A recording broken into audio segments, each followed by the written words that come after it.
السلام عليكم ورحمة الله وبركاته. الأسبوع الثالث من الدوري المصري الممتاز.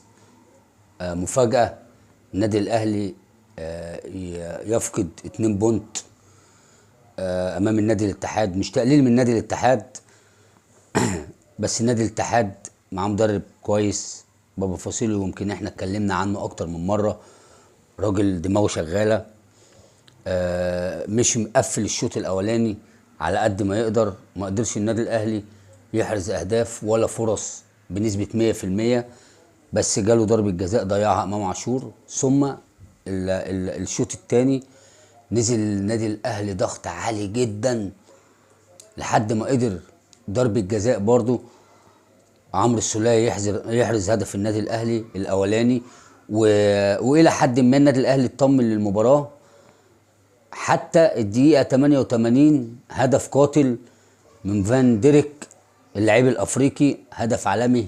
حط اوفر، حط الكرة على صدره ولف، حط وش رجله علشان يفقد النادي الاهلي 2 بونت امام الاتحاد السكندري. ثم البنك كان في البنك الاهلي برضو النهارده الساعة 5، البنك الاهلي وبيراميدز. هدف للبنك الاهلي عن طريق محمد عبد الغني من رأسية في الدقيقة 44 من الشوط الاولاني. الشوط الثاني قدر يتعادل. بيراميدز طبعا فرقه كبيره يا جماعه، ما تقلش عن الاهلي والزمالك حاجه، استثناء الجماهيريه والتاريخ كفرق الكوره يعني. نزل قدر يحرز هدف التعادل عن طريق المكار مصطفى فتحي، ثم هدف تاني عن طريق اجولا، ثم هدف تالت عن طريق اجولا. قتل المباراه و3 نقاط مهمين لبيراميدز. وانبي وفاركو كانت برضو مباراه جميله. انبي تقدم بهدف، ثم تعادل فاركو، ثم تقدم فاركو،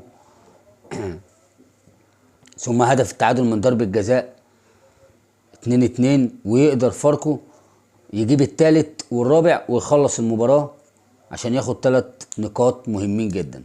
عندنا بكرة ان شاء الله 3 مباريات، فيهم طبعا الزمالك والمصري، مباراة كبيرة هنتابعهم ان شاء الله، نتكلم عنهم. السلام عليكم.